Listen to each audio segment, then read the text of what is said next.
PM Modi की नीति आयोग की meeting में बयान, कहा कि तरक्की याफ्ता हिंदुस्तान 140 करोड़ हिंदुस्तानियों का ख्वाब है। One state one global destination का दिया मंत्र। भारत ने यूएनएससी में पाकिस्तान को कर दिया है बेनकाब, और भारत के मुस्तकबिल नुमाइंदे ने कहा कि पाकिस्तानी फौज ने जानबूझकर भारतीय देहातों और मजहबी मकामात को निशाना बनाया। आलमी प्लेटफॉर्म्स पर पाकिस्तान की दहशतगर्दी को बेनकाब करने के लिए सिफारती स्ट्राइक जारी। वफ्द पहुंचा बहरीन। अरकान पार्लियामेंट पाकिस्तान को करेंगे बेनकाब।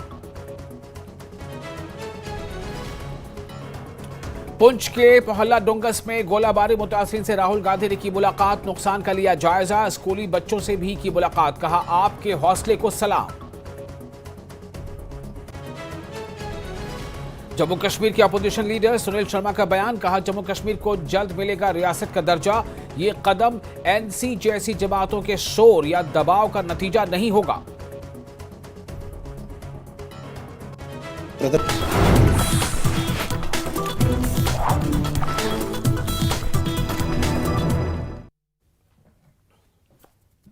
इस्तकबाल है आपका न्यूज 18 जम्मू कश्मीर लद्दाख हिमाचल में। मैं हूं विशाल और आप देख रहे हैं जम्मू कश्मीर पर मुश्तमिल special bulletin Jammu Kashmir news.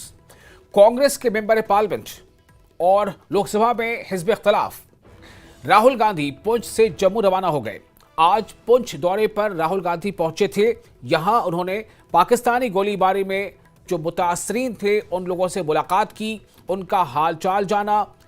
सबसे पहले राहुल गांधी पुंछ के डोंगस मोहल्ला पहुंचे, जहां पाकिस्तानी गोलीबारी में कई घरों को नुकसान पहुंचा था।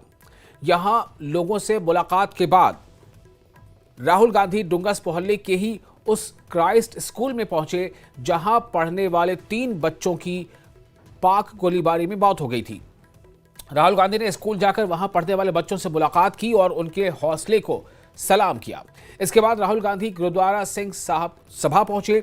इस गुरुद्वारे पर पाकिस्तान की तरफ से भारी गोलीबारी की गई थी। राहुल ने यहां हुए नुकसान का जायजा लिया और मुतासरीन से मुलाकात की। इसके बाद राहुल गांधी गीता भवन भी गए। तो ये वो 4 तस्वीरें हैं जो आप स्क्रीन पर देख रहे हैं। इन 4 तस्वीरों के जरिए से राहुल गांधी के पुंछ दौरे को समझा और देखा जा सकता है कि राहुल गांधी किस तरह से वहां पहुंचे, लोगों से मुलाकात की। पहले वो डुंगस मोहल्ला गए, फिर गुरुद्वारा सिंह सभा पहुंचे। गुरुद्वारे में जो गोलीबारी के दौरान जो वहां गुरुद्वारे को नुकसान पहुंचा उसका भी जायजा लिया। इसके अलावा राहुल गांधी क्राइस्ट स्कूल पहुंचे, और ये स्कूल आपको बता दें, जैसा हमने पहले बताया कि इसी स्कूल के 3 बच्चे पाकिस्तान की तरफ से होने वाली गोलीबारी में उनकी मौत हो गई थी। और इसके बाद राहुल गांधी गीता भवन पहुंचे।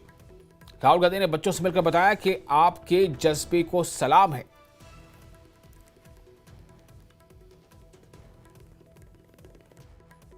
बहुत बड़ी ट्रेजेडी है। भैया क्या कर रहे हैं यार? बहुत लोगों की डेथ हुई है, नुकसान हुआ है। डायरेक्ट सिविलियन एरियाज में लोगों से बातचीत की, उनकी जो समस्या है उनको समझने की कोशिश की। उन्होंने मुझे कहा है कि 2-3 चीजें नेशनल लेवल पे रेज करनी है, वो मैं रेज करूंगा। और जम्मू कश्मीर कांग्रेस के सदर तारिक हमीद कर्रार ने न्यूज 18 से खास बातचीत की। इस दौरान तारिक हमीद कर्रार ने कहा कि हिज़्ब इख्तिलाफ के जो लीडर हैं राहुल गांधी, उन्होंने पुंछ के लोगों के साथ एकजुटता दिखाने के लिए पहुंचे और उन्होंने मुतासरीन से, मुतासरा खानदान वालों से मुलाकात की और उनकी परेशानियों को बहुत ही संजीदगी के साथ सुना। उन्होंने कहा, यानी तारिक हमीद कर्रार ने कहा कि राहुल गांधी ने धार्मिक सीमाओं से ऊपर उठकर, यानी मजहबी दीवारों से ऊपर उठकर सभी समुदायों से बातचीत की, मुलाकात की और उन्हें भरोसा दिलाया कि यहाँ के लोगों के मसले को संसद में पुरजोर तरीके से उठाएंगे। तारिक हमीद कर्रार ने इसे इंसानियत और हमदर्दी का एक निशान बताया, प्रतीक बताया। प्रेसिडेंट मेरे साथ मौजूद हैं। सर, जो आज विजिट था राहुल गांधी का आज पुंछ में, उसको आप कैसे आंकलन आप करते हैं? आपको लगता है जो मकसद था यहाँ आने का वो फुलफिल हो पाया? देखिए, राहुल जी के यहाँ आने का मकसद कोई पॉलिटिक्स नहीं था। वो सिर्फ यहाँ सॉलिडेरिटी में आए थे। यहाँ के लोगों के जो मुश्किलात और परेशानियां यहाँ के लोगों ने देखी, जो सडन शेलिंग यहाँ पे हुई, उससे जो यहाँ पे नुकसानात हुए, तकरीबन 15 लोग यहाँ उनकी डेथ हुई, ट्रेजिक डेथ हुई और करोड़ों रुपए का यहाँ नुकसान हुआ उनकी प्रॉपर्टीज का। तो वो सिर्फ उनकी सॉलिडेरिटी में आए थे।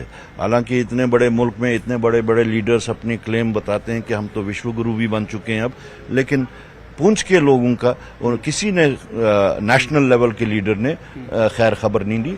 Rahul Gandhi ji is the first and the only person जो यहाँ पे आए और across political lines, across religious lines, उन्होंने यहाँ के जो लोग थे, जो उनकी मुश्किलात और परेशानियां थी, उनकी उन्होंने देख रेख की और अपनी सॉलिडेरिटी लोगों के साथ। जो उन्होंने विजिट किया, चाहे वो क्रिश्चियन स्कूल था, चाहे वो सिंह सभा गुरुद्वारा था, मंदिर था, तो ये एक तरह से उन्होंने ये भी आप लोग संदेश दिया है कि जो नुकसान हुआ है पाकिस्तान की शेलिंग में वो अक्रॉस दी जो है क्या आप कह सकते हैं रिलीजियस लाइंस ये हुआ है।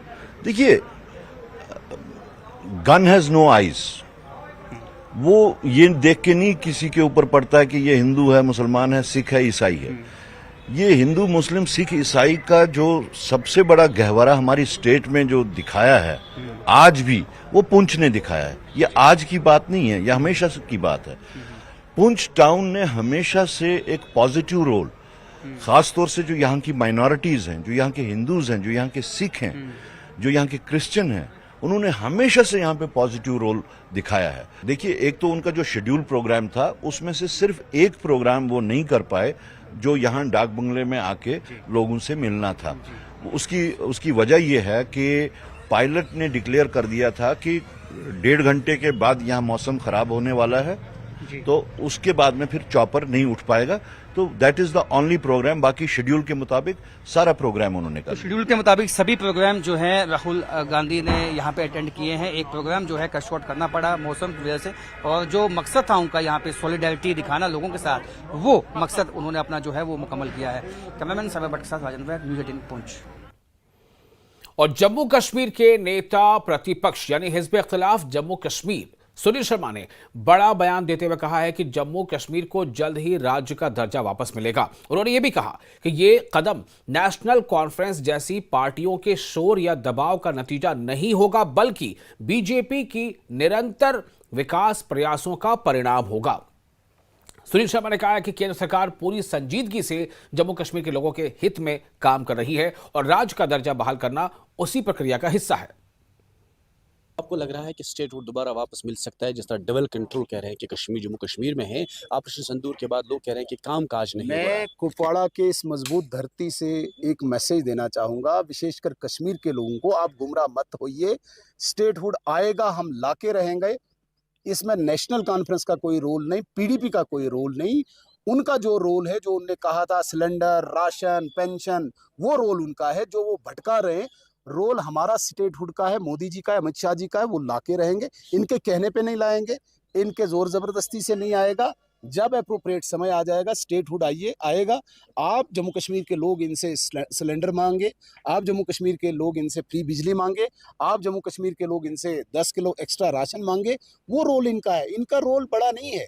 स्टेटहुड आना ले जाना ये पार्लियामेंट का रूल है, जिस पार्लियामेंट में केवल 3 मेंबर इनके हैं, वो भी गिने नहीं जाते हैं कहीं पे। उस भीड़ में पता ही नहीं नेशनल कॉन्फ्रेंस कौन है। मैं तो बार बार कहता हूं कि लखनपुर के बाहर नेशनल कॉन्फ्रेंस किसी को कहोगे वो कहेगा किसी पेड़ का नाम है, चिड़िया का नाम क्या है, ये पार्टी भी नहीं पता है ना।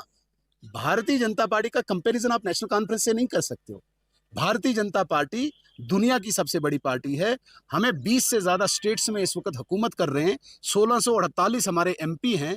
इनके अगर 41 एमपी जमा करो तो तब भी 1607 हमारे बाकी रहते हैं। तो कहाँ बीजेपी और कहाँ नेशनल कॉन्फ्रेंस को बार बार वो कंपेयर करने की कोशिश करते हैं। भारत की मिलिट्री एयरफोर्स के ऑनर में तिरंगा रैली है। तिरंगा सबकी आन बान शान है। तिरंगा किसी भी पॉलिटिकल पार्टी का प्रतीक नहीं है।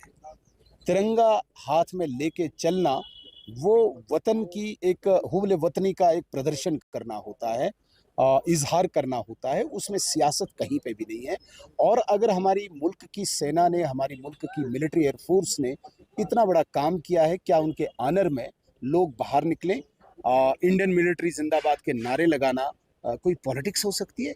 मैं कहूँगा ये कांग्रेस के डीएनए में है, हमेशा इस प्रकार की सियासत करना। मैं तो इन्हें, बहुत सारे लोग दूसरी पार्टीज के भी हैं जिन्हें हम वो सबूत गैंग मानते हैं।